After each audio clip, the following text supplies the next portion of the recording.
Ladies and gentlemen, you are listening to Moonkast Radio. Welcome, ladies and gentlemen, women and gentle germs. This is the one and only Griffin G. Child, and I am coming to you today with a brand new podcast for the new year. This podcast will kick off the new year. Today is January 7th, 2016. The Moonkast is brought to you today by Moonkast Chronicles, the double album coming from yours truly, Griffin G. Child. Release date is still to be determined. I am in the final stages of production for this project. As you have heard throughout the previous Moonkast, you have heard music. Some of that music will be on this project and some will not. So if you have enjoyed the music that you have heard so far, I believe you will enjoy this project. Last but not least, I do hope everybody had a Merry Christmas and a Happy New Year, even though I don't really agree with the term Happy New Year because the New Year is in progress. So can't really say if you're going to have a Happy New Year until it's over, but that's either here nor there. I am thankful that you have decided to tune in today. We have a lot of things I'd like to get to. We're going to start off with the LSU and Kentucky game. That was on January 5th, so we're going to start off with a little bit of college basketball. After that, we're going to talk about a couple of NBA teams. We're going to talk about the Oklahoma City Thunder. We're going to talk about the Miami Heat. And we are also going to talk about the Minnesota Timberwolves. And we will also recap some of the basketball games from last night, which was January 6th. Just going to go over some of the scores from last night's games. We're going to start off talking about the Louisiana State University, LSU, versus the Kentucky Wildcats game. And we want to talk about some of the things that I saw in that game. There was a lot of interesting things going on in that game. It wasn't as big outcome as I would have liked. I felt that the game didn't quite live up to the expectations, but I do feel that it was must-see TV. I would have to say 4 potential NBA draft picks in this game. 2 top 5 potentially. 2 other players, probably not top 5, but should receive some attention going into the draft. This is the time of year where the tournament is really picking up as far as SEC tournament play, where the college teams are playing teams in their actual division. Let's talk about LSU first.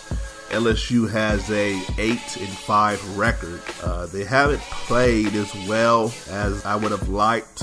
They have lost some games to teams I believe that they should have beaten. But in today's college basketball landscape, you have a lot of players that are what they consider one and done. And so with the players that are basically coming out after just 1 year, it's kind of hard to build the continuity or the fluidity throughout the roster where players know each other and the players know what to expect of each other. So it's kind of hard to do that in today's college landscape, and that has made the game suffer more because of that issue. LSU, I do feel like they will begin to start to round out or round into shape going into, probably say another month, going into February. This was a big time win for LSU. Hopefully this win will put them back into the top 25. Maybe not. We'll have to see when next Monday rolls around. We'll see what the new top 25 will look like. They beat the number 9th ranked team, Kentucky. Kentucky, they have not looked as great as they did last year. Last year, they had a phenomenal team with a lot of 7-footers. Karl Anthony Towns, the number 1 pick. They also had the Harrison twins. So they lost a lot of players last year. And this year, they did reload, but it's not the same powerful impact as the year before. The Kentucky Wildcats got beat pretty handily, 85-67. 2 players from that game that I was really interested in seeing. Jamal Murray, he's the 2 guard from Kentucky. He had a pretty good game, actually. Let's look at his numbers real quick. He had a 21 point scoring. He is a very nifty scorer. He has a lot of ways to get to the basket and get buckets. As they say on the streets, get mad buckets. He has a chance to go out there and get points in a lot of different ways. I do feel that he will be a nice scoring combo guard going into the NBA. I do not feel that he will stick around longer than just that 1 year. The other player that everybody's talking about, he's the talk of the town, was LSU's Ben Simmons. He is the 6'10", do-it-all forward who I mentioned in a previous podcast. He didn't have the game that I was looking for him to have, putting up 14 points, 10 rebounds, and 3 assists. It looks like he was letting the game just kind of come to him. It looks like he wanted his teammates to be more involved, and he was just letting his teammates dictate the offensive flow. And then there were moments in that game where he decided to take over, where he had an alley-oop dunk, a couple other plays where he drove to the basket. So it seemed like he can get to the basket whenever he wants to, but he was looking more for his teammates to step up and have big performances. One teammate in particular, Tim Quarterman, he had a fantastic game. He's a 6'5", 6'6". Looks like he's a combo guard, could play point or the 2 guard spot. He actually had one of the best games out of all the players who participated in this game. He had 21 points, 7 assists, and 10 rebounds. So he had a phenomenal game. I haven't heard much of as far as where he is projected on the draft board, but I would like to think that he could be a maybe late first round, second round pick, somebody who can come off the bench and do some extra ball handling, maybe a Sean Livingston type of player. I'll have to do some more research on Tim Quarterman and give you an update on as far as where his draft stock is at, but he had a very impressive game. One of the players who have been disappointing has been Skal Labissiere. I'm not for sure if I am pronouncing that correctly, but we're going to go with Skal Labissiere. He is a 6'10", 6'11" big man for Kentucky. Got into early foul trouble. Just didn't have the game that we were all looking for him to have. Like I said, some of the foul calls were kind of ticky-tack. College game, I do believe sometimes the referees have a quick whistle. Labissiere, let's look at his numbers. He only had 3 points. Very disappointing. He is a projected top 10 NBA draft pick. He might pick it up as the season goes along. Right now, he is looking as great. Another player by the name of Tyler Ulis, a sophomore for Kentucky. He had a big-time game, 23 points. He could be a potential first-round pick. Also, another player by the name of Isaiah Briscoe. He is a freshman. He's averaging 10.5 points on the season. Didn't have a great game. He only had around 5 points this time around. Another guy that I like, his name is Alex Poitras. He's a senior. He's been at Kentucky for a while. I do see some second-round draft potential in him as a perimeter defender, maybe a poor man's Tony Allen, a guy who can guard the perimeter, who can hustle and scrap. So it's a lot of potential players in this game. Another guy who had big numbers, Craig Victor II. He is the forward from LSU. He's averaging 13.7 points on the season. He had 15 points in this game, so he had a big-time game. Another player who was able to drop down a couple of great three-pointers, Keith Hornsby. He is a senior for LSU. So there are a lot of good, talented players in this game. I look for LSU to play better as the season progresses. As they're getting into tournament play, pretty much playing the teams in the same division. Very good game, not a great game. Going forward, LSU, they're playing again. Looks like they're going to be playing on CBS. It's going to depend on which market you're in. They're going to be playing on CBS this upcoming Saturday. They're going to go against the Florida Gators this upcoming Saturday. They're also going to be on ESPN again, January 13th at 9 p.m. Eastern. They will be playing against Ole Miss. So like I said, SEC division play has started. They will be playing against Ole Miss. On Monday, they have a 1:30 time slot this Saturday against the Florida Gate. Those are games that you're going to want to keep your eye on. As far as Kentucky, they're going to play against Alabama this Saturday, the 9th. And they will also be playing on the 12th against Mississippi State. You get a good chance to see these guys in action going forward. As I was saying, keep your eye on Jamal Murray, keep your eye on Ben Simmons, as they are two of the top 5 picks, I believe, in this draft coming up. And you saw the flashes of greatness or the flashes of brilliance during that game. But we have spent a lot of time on this basketball game, and we are going to take a break for a station identification, and I will be back in just a few seconds. Ladies and gentlemen, you are listening to Moonbase Radio. Welcome. We are back again with the Mooncast. Once again, the Mooncast is brought to you today by Moonbase Chronicles, the double LP from yours truly, Griffin G. Child. Release date to be announced. You will continue to hear music from that project throughout the podcast. Some of the music you hear will be on the project, some may not. You never know. You don't want to miss out on that.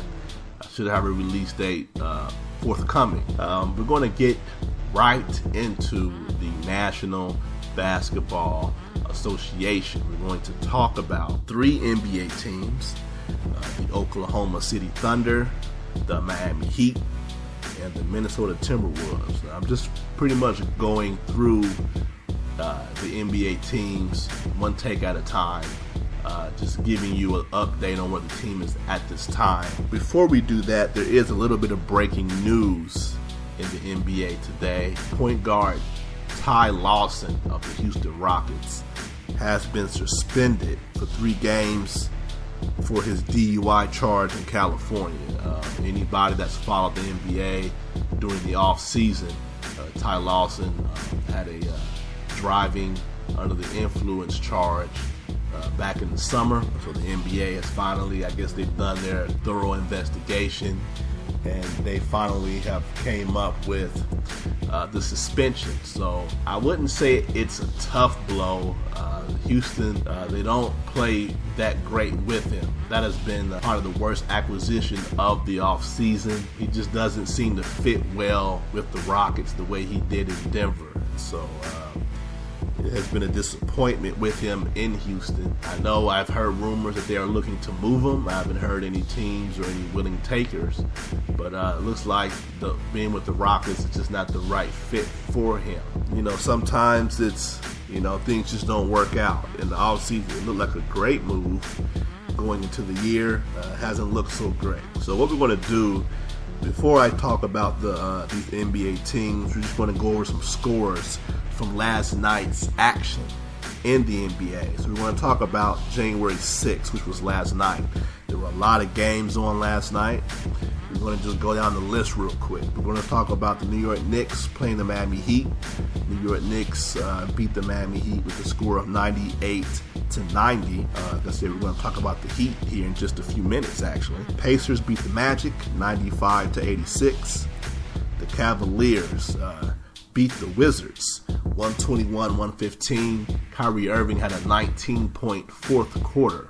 I know there was a lot of talk with John Wall talking about Kyrie Irving, because Kyrie Irving has been injured. John Wall saying Kyrie Irving doesn't deserve to be an all-star starter, and that he think that it's a joke that he's getting the votes, and it looks like Kyrie Irving took it out on the Wizards. Personally, with the 19-point fourth quarter, LeBron had 34 points. He had a phenomenal game. The Pistons beat the Celtics 99-94. The Raptors beat the Nets 91-74. The Nuggets beat the Timberwolves in a low-scoring game, 78-74. We want to talk about the Timberwolves today. The Dallas Mavericks beat the New Orleans Pelicans in a score of 100-99. 112-91, and also the San Antonio Spurs clobber the Utah Jazz. The Utah Jazz, they have been kind of banged up. Rudy Gobert, the big man in the middle, the shot blocker in the middle, he has been hurt. He's missed some time, and so the Utah Jazz, they haven't resembled their regular selves. Derek Favors has been hurt as well. A bright spot, the Phoenix Suns beat the Charlotte Hornets 111-102. Big time game for Teletovic, raining a lot of 3-pointers. I believe he dropped around 5 threes from downtown. Rough week for Phoenix Suns last week. They lost to the Cavaliers, the Spurs. They lost to the Oklahoma City Thunder, as well as the lowly Lakers. So rough week for the Suns last week. So this week they were able to beat the Hornets so far, and they had the Miami Heat coming up on Friday. So Phoenix Suns hoping to have a better week this time than last year. Another game, the Oklahoma City Thunder beat the Memphis Grizzlies 112-94. The Memphis Grizzlies having a tough time getting shots to fall. Shots just aren't falling for them. It's been pretty disappointing this year for the Grizzlies. Pretty disappointing for the Grizzlies this year. Let's go over a few numbers from that game real quick. Looking at the Grizzlies starters, Mario Chalmers had a great game. 23 points, 8 rebounds, and 9 assists. That was a great game for Mario Chalmers. In a trade from the Miami Heat, Mario Chalmers is a 2-time NBA champion with the Miami Heat during the LeBron era, as well as a national champion for the University of Kansas. So he has championship pedigree in his blood. He was traded to the Memphis Grizzlies to free up time for Tyler Johnson, who I will talk about him a little bit later with the Miami Heat. But he had a big-time game. Zach Randolph, not so great, 12 points, 6 rebounds. Marc Gasol had a pretty bad game, 8 points, 4 rebounds. Just not enough. They're just not getting enough production off their bench, and they're not able to get shots to fall. Oklahoma City Thunder, who I will be getting into them in a few seconds, or a few minutes rather. Oklahoma City Thunder, 26 points for Kevin Durant, 20 points for Russell Westbrook. Not a great game for Ibaka, about 7 points, 5 rebounds, so not that great of a game for Ibaka. Big game off the bench for Dion Waiters with 15 points. And Anthony Morrow hasn't played that great this year, but he had three-pointers, 14 points for him. I have been really disappointed in the Memphis Grizzlies. They have been blown out in multiple games this year, and I'm really hoping that they can get it turned around before the playoffs starts. The Los Angeles Clippers and the Portland Trail Blazers. The Clippers have won 6 games without Blake Griffin, who has been out with an injury, and it seems like they are riding the ship at the right time. Let's go over a few numbers from that game. Chris Paul led the Clippers with 21 points and a whopping 19 assists. Phenomenal performance for Chris Paul. Austin Rivers comes off the bench with 16 points. Jamal Crawford comes off the bench with 10 points. JJ Redick scores 20 points. Paul Pierce, 17 points. It's a great performance.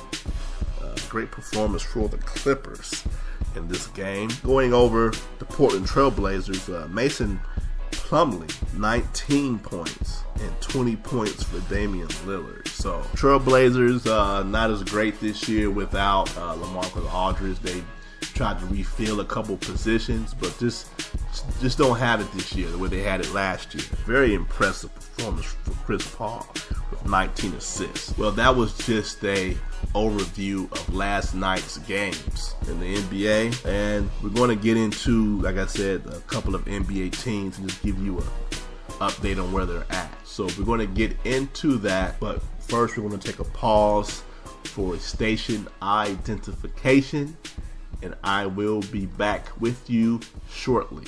Ladies and gentlemen, you are listening to Moonbase Radio. Well, we are back. As I stated before, we're going to talk about 3 NBA teams. So, we're going to start off this segment, which will probably be the last segment. I know that's probably bad news for all the true fans out there who just love the Moonkast so much. But this will be the last segment here. We're going to talk about the Oklahoma City Thunder. This is a team who went to the 2012 NBA Finals against the Miami Heat during the LeBron James era and lost in 5 games with the nucleus of Kevin Durant, James Harden, Russell Westbrook, and Serge Ibaka. A couple ways you can look at it. You can look at the James Harden trade to the Houston Rockets as a trade that the Oklahoma City Thunder will never be able to recover from, or you can look at it as a team that were able to, acquire, or you can look at it as a team who did the best that they could underneath the collective bargaining agreement rules as far as being able to pay players and also being a luxury taxpayer where they didn't want to go over the tax threshold to win. Therefore, they did not hold on to James Harden. It seems like this may be the best team that they have had in a while, picking up Ernest Cantor. They got him from the Utah Jazz in the Kendrick Perkins trade of last year. They also picked up Dion Waiters in the trade with the Cleveland Cavaliers. And they were able to draft with the 14th pick in last year's 2015 NBA draft. They were able to pick up Cameron Payne. He's only averaging about 4 points a game, but he is a dynamic young guard, similar to a Reggie Jackson. He's a guy that can get his own shot, and he is still learning how to run the offense, learning when to shoot and when not to shoot. Right now, the Oklahoma City Thunder have a record of 25-11. They are the 3rd seed in the Western Conference right now, right behind Golden State and the San Antonio Spurs. So they are in a comfortable position. Looking at the Oklahoma City Thunder, they have not played the Golden State Warriors yet. They could be a potential threat to knock off the Warriors. We have to see how they play. In my firm belief, in my firm opinion, I believe that Russell Westbrook is equally as good as Kevin Durant or better. I know that may come as a shock to a lot of people. I believe Russell Westbrook is a very dynamic player, probably the most athletic guard or point guard in the game today, and could be NBA history. He could be the most athletic point guard to ever play the position. I believe that, as the critics would say, he needs to know when to defer to Durant and so on and so forth. But as a player who just has that aggression or that killer instinct to attack, I do believe that he is just as equally good as Durant. Kevin Durant, he's had some foot problems last year, and he sat out for a toe issue this year.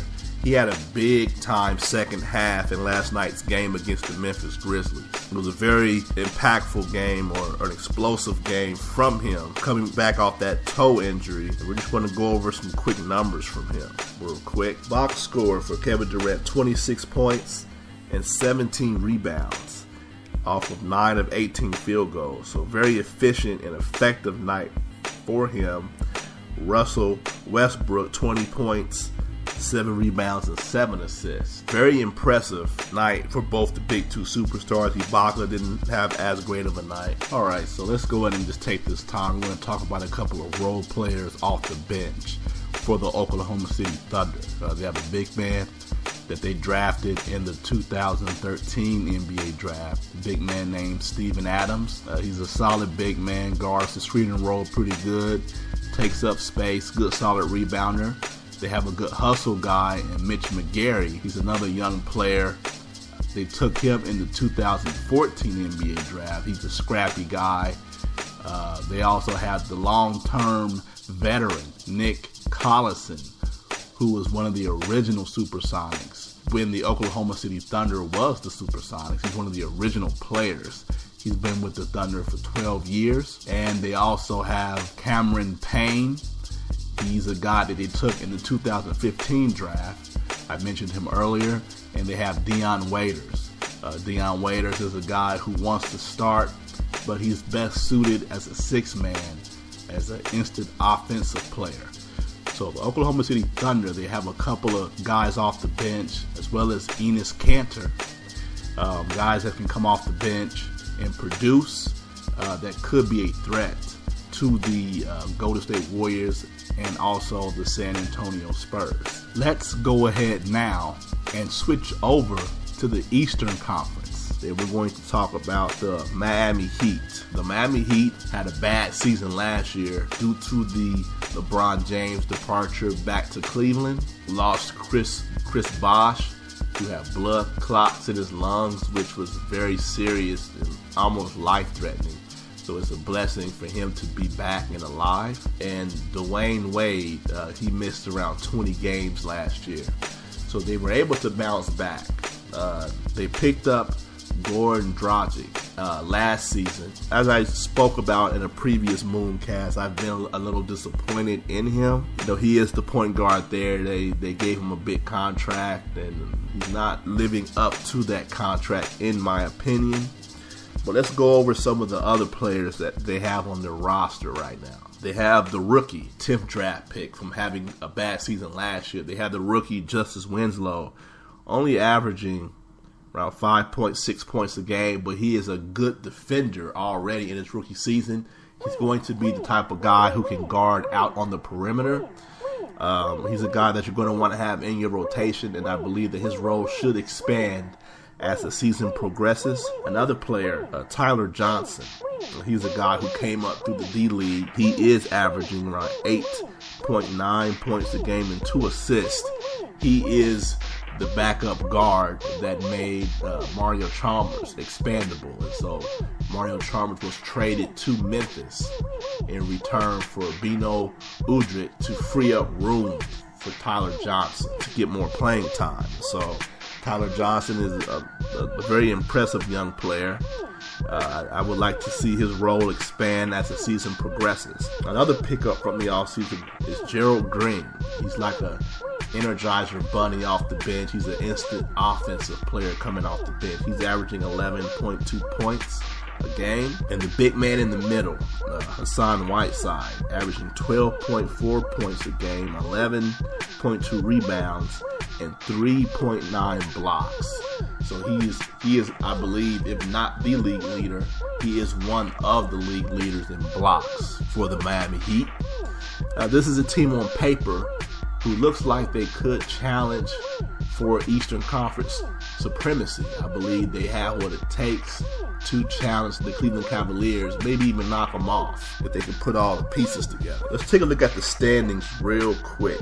We'll look at the Eastern Conference standings to see where they're sitting right now. Miami is 21-14. They're sitting in 3rd place, right behind the Cleveland Cavaliers and the Chicago Bulls. So they're in 3rd place. Now, from 3rd place to 8th place, there's only like a 2-3 game difference. So teams can easily bounce around and go back and forth depending on just a couple of wins or losses. The Eastern Conference has made a glorious comeback where you have the 9th seeded team over 500, which is the Orlando Magic right now. So competition in the Eastern Conference has picked up. So right now, Miami Heat, they're in the 3rd place. And I look to see big things out of the Miami Heat. They did lose last night to the Knicks, but I like to see big things out of them. I do feel that they can challenge the Cleveland Cavaliers. I believe they do have a deep bench, but it depends on how Eric Spoelstra, the head coach, how he decides to use the players. So last but not least, we're going to get into the Minnesota Timberwolves. The Minnesota Timberwolves, kind of at the bottom of the Western Conference with a 12-24 record. Just want to go over some of the key players for the Minnesota Timberwolves. But first, this in the offseason, a very tragic passing and death of Flip Saunders, who lost his battle with cancer. May he rest in peace. He was the head coach. With him passing, unfortunately, Sam Mitchell has been given the reins to take over and coach the team. Looking at the Minnesota Timberwolves, they are in prime position to be a leader in the Western Conference going forward if they continue to stay on the right path and if they continue to draft well. I believe the key for a small market team is to have the ability to draft well, and you have to hit it. You have to hit the nail with the hammer right on the head every single time you go into the draft and you have a top 10 lottery selection. Let's go back over a couple of their top picks. This previous season, they have Karl Anthony Towns. They drafted him with the top pick. He's averaging 15.9 points a game and around 9 rebounds. He is the real deal. He is the big man of the future, a big man who can step out and shoot the three, shoot the mid-range, but also play in the post. He could be a top 10 player going forward into the future. Let's look at the year before, the 2014, last year's top pick. He was actually drafted by Cleveland. Andrew Wiggins. He is leading the team in scoring. He has made the leap from his rookie year, averaging 20 points a game. He is a pretty good defender on the perimeter. He's a guy that you can put on the other team's best player, and he can give that other player a run for his money, make him work hard for his shot. Being, a Cavalier fan myself, being from Ohio, there will always be the big what if Cleveland would have held on to Wiggins with LeBron James. So that will always be the big what if for me. Just wondering what that would have been like, having Wiggins instead of Kevin Love. Maybe Cleveland could have won the championship last year with Wiggins and Tristan Thompson because they would have had a more defensive lineup. So that will always be the big what if for me. And maybe that may be a topic to discuss in a future moonkast. You never know. Let's talk about Zach LaVine. This is a guy with a lot of potential, a lot of upside. Not sure what to make of him yet or what kind of player he's going to be. He is super athletic. A super athletic player. He's averaging, let's see what he's averaging real quick. Let's take a look at the numbers real quick. So Zach LaVine is actually the third leader in scoring, averaging 13.1 points a game. Very athletic, can jump out the gym. Last year's slam dunk champion. Would like to see him be more of a playmaker and floor general. Don't really want to put him in that category, but he may have the ability to be a Russell Westbrook type of player. We have Ricky Rubio, the point guard for the team. He's averaging around 9 points and 9 assists. He is a pretty good floor general. Doesn't have the outside shot quite there yet, and so teams do sag off of him, and they kind of dare him to shoot the outside shot. Off the bench, you have Shabazz Muhammad. He is a player who can get points off the bench, can pretty much score at will. He's a good player to have off your bench, a guy that can come in and give you some instant offense. But they also have a couple of veteran leadership type of role players in Andre Miller, Kevin Garnett, and Tayshaun Prince. These are guys who have all played at a high level. Andre Miller hasn't won a championship. Tayshaun Prince, Kevin Garnett have won championships. They have great veteran leadership to help lead the young guys. That's something that the Philadelphia 76ers are actually missing. When you look at Jahlil Okafor, Nerlens Noel, Joel Embiid, and some of those young guys. So I know they're in the process. I've heard that the Philadelphia 76ers have brought in Elton Brand to kind of help with that leadership role, veteran presence. Just getting back to the Timberwolves, that veteran presence, that it does make a huge difference. This is a team of the future. So you keep your eye on the Minnesota Timberwolves. If they can continue to draft well and continue to learn and develop, this is a team that you can see at the top of the Western Conference standings going into next year. Well, we have had a very exciting moonkast today, starting off the new year. Thank you for listening. Let's go over a few things we want to talk about in next week's mooncast. We're going to talk about, I know I haven't got to it yet, we want to talk about the Scottie Pippen effect. Still working on that. We're going to talk about that and the small forward era in the NBA. Haven't got to it yet. We're going to get to that in the next one. We're going to talk about the Los Angeles Lakers in the next podcast. We're going to talk about the Atlanta Hawks. And we're also going to talk about the New Orleans Pelicans in the next podcast. And let's see. Let's talk about the Utah Jazz as well. We're just going to go over these teams. Every podcast, we're just going to go over a couple of teams, the state of the NBA at the time, as well as breaking news in the NBA, if any trades signings, anything goes on of that nature. We're going to talk about those things as well. And I will continue to give you updates on LSU's Ben Simmons, since I don't see any way possible where he will not be the number one pick in the draft. And we're going to talk about him and any other college players, any other standout performances that comes up in this next forthcoming week. I will get into those things as well. Once again, the Moonkast has been brought to you today by Moonbase Chronicles, the double album from yours truly, Griffin G. Child, which will be coming your way this upcoming year, 2016. No release date yet. One is forthcoming. Continue to be patient on that and enjoy the music that you hear, because the music that you hear will represent some of the songs on the project. So we will continue the Mooncast next week. God bless, and thank you for listening. Ladies and gentlemen, you are listening to Moonbase Radio.